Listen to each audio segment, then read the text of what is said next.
हुकूमत वक्फ बोर्ड की ऑटोनॉमी को छीनना चाहती है और वो इंटरफेयर करना चाहती है वाकिफ के मंशे के खिलाफ कि किस तरह से उस वक्फ की प्रॉपर्टी को चलाया जाए।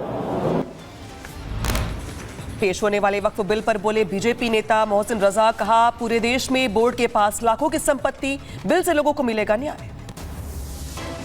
तो हम भारत सरकार का, आदरणीय मोदी जी का और एनडीए सरकार का धन्यवाद करेंगे और इसका बिल का स्वागत करेंगे अगर ये बिल आ जाता है, क्योंकि उत्तर प्रदेश से मिलाकर पूरे देश में लाखों संपत्तियां वक्फ की हैं।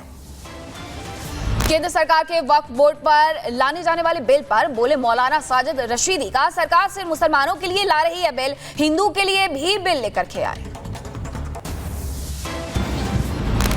बड़े अफसोस की बात है कि पिछले 10 सालों में सरकार सिर्फ मुसलमानों के लिए काम कर रही है। कभी ट्रिपल तलाक को लेकर, कभी राम मंदिर को लेकर, कभी ज्ञानवापी को लेकर, कभी मथुरा मस्जिद ईदगाह को लेकर।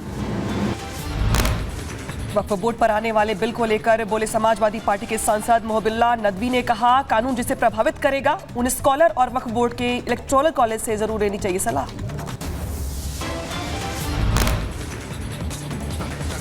उनके बारे में ये पूछकर कानून लाया जाए, अगर लाना है या कोई संशोधन करना है कि कहाँ मुनासिब है।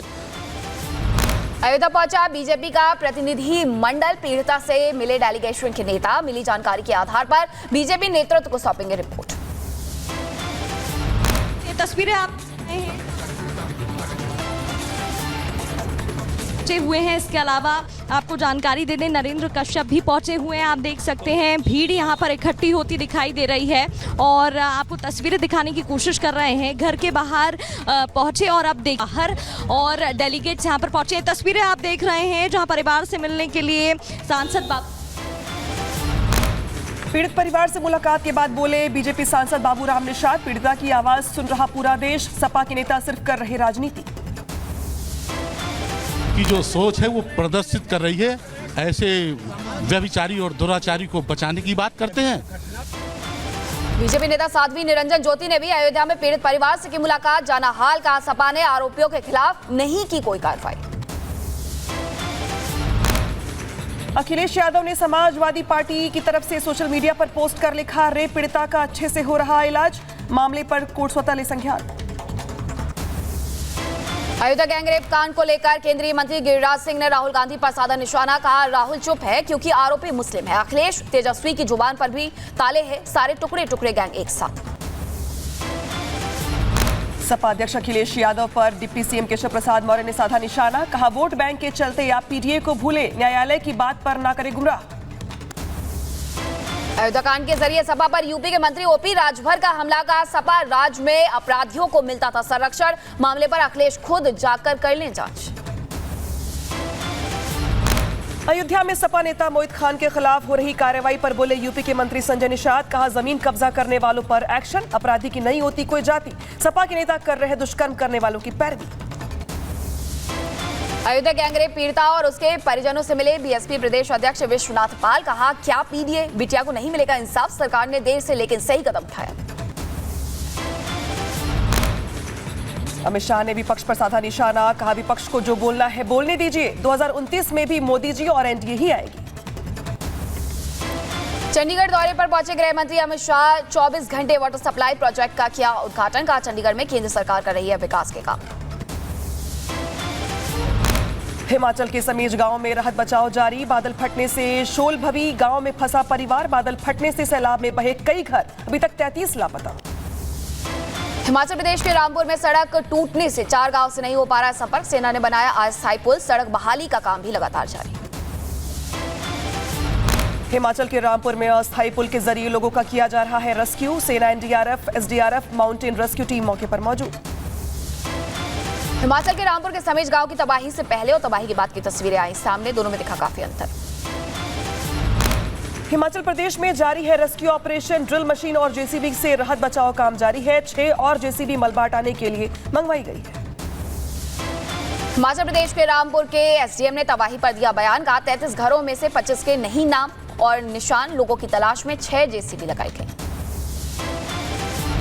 हिमाचल प्रदेश के समेज गांव में आए आसमानी आफत की भेंट चढ़ा शिक्षा का मंदिर। स्कूल की बिल्डिंग पूरी तरह क्षतिग्रस्त हुई, सिर्फ एक गेट सुरक्षित है। हिमाचल प्रदेश के लाहौल स्पीति में फटा बादल। चिका गांव में क्लाउड बस्ट से सड़क का हिस्सा बहा। आवाजाही में हो रही हैं परेशानियां। हिमाचल प्रदेश की मनाली रोहतांग नेशनल हाईवे पर बारिश के चलते हुआ भारी नुकसान। 3 जगहों पर नेशनल हाईवे टूटा।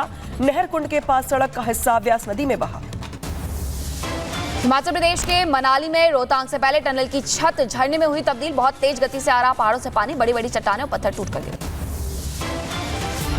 हिमाचल प्रदेश के शिमला में भी जारी है rescue operation. Live detector device और खोजी कुत्ते के जरिए तलाशी अभियान चल रहा है। मलबे में लगे जो लोग दबे हुए हैं उनकी आशंका जताई जा रही है। उत्तराखंड के सोनप्रयाग में फंसे लोगों तक सेना पहुंचा रही है राहत सामग्री। जरूरी सामानों के लिए ट्रॉलियों का किया जा रहा है इस्तेमाल। रुद्रप्रयाग के उत्तराखंड के कई हिस्सों में बारिश से उफनाई नदियां। सोनप्रयाग में मंदाकिनी नदी का बढ़ा जलस्तर। गौरी कुंड की सड़क और बिजली के खंभे बह गए। उत्तराखंड के सोनप्रयाग में आर्मी ने संभाला मोर्चा। केदारनाथ के पास बनेगा पैदल मार्ग और फुट ओवर ब्रिज। अब तक 10,000 भक्तों को सुरक्षित निकाला गया बाहर। उत्तराखंड के केदार घाटी में जारी है रेस्क्यू ऑपरेशन। एसडीआरएफ की टीमें रस्सियों के सहारे श्रद्धालुओं को पहुंचा रही सुरक्षित स्थानों पर। तस्वीरें सामने आई। उत्तराखंड के केदारनाथ में पैदल मार्ग पर लगातार रेस्क्यू ऑपरेशन जारी। बड़ी लिंचौली से सोनप्रयाग लाए जा रहे श्रद्धालु। केदारनाथ में अभी भी फंसे हैं 1000 से ज्यादा भक्त। उधर केरल के वायनाड में भी तबाही के बाद जारी है जिंदगी की तलाश। ड्रोन कैमरे से दिखा तबाही का मंजर। एनडीआरएफ, एसडीआरएफ और सेना समेत पुलिस प्रभावित इलाकों में मलबा साफ करती दिखाई दी। केरल के वायनाड में भूस्खलन के बाद जारी है रेस्क्यू ऑपरेशन। डॉग स्क्वाड की मदद से खोजे जा रहे हैं मलबे में दबे लोग। सेना भी ऑपरेशन में जुटी।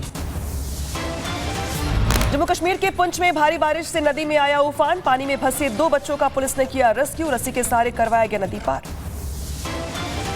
जम्मू कश्मीर के गांदरबल में आसमानी आफत। कंगन के काउचेरवान में फटा बादल। फटे बादल से श्रीनगर कारगिल मार्ग हुआ बाधित। यात्रियों को सड़क साफ न होने तक यात्रा न करने की सलाह दी गई। सेना, पुलिस, एसडीआरएफ मौके पर है मौजूद। उधर महाराष्ट्र के पुणे में फिर से डरा रही मुथा नदी। बारिश के चलते बढ़ा नदी का जलस्तर। एकता नगर की एक और इमारत के बेसमेंट में घुसा बाढ़ का पानी। प्रयागराज में भारी बारिश से बिगड़े हालात। गंगा यमुना नदी का अचानक बढ़ा जलस्तर। कई घाट डूबे। लोगों में दहशत का माहौल। छत्तीसगढ़ के रायपुर में हुई बेहिसाब बारिश। कई इलाकों में भरा पानी। रेलवे स्टेशन के पास अंडर ब्रिज बना तालाब। लव जिहाद को लेकर बीजेपी नेता नितेश राणे का बयान। धर्मांतरण विरोधी बने कानून। महाराष्ट्र में बढ़ते जा रहे हैं लव जिहाद के मामले। बीजेपी नेता हर्ष मल्होत्रा ने केजरीवाल पर साधा निशाना। कहा जेल से नहीं चलेगी कोई सरकार। दिल्ली के हालात को देखते हुए केजरीवाल को देना चाहिए इस्तीफा।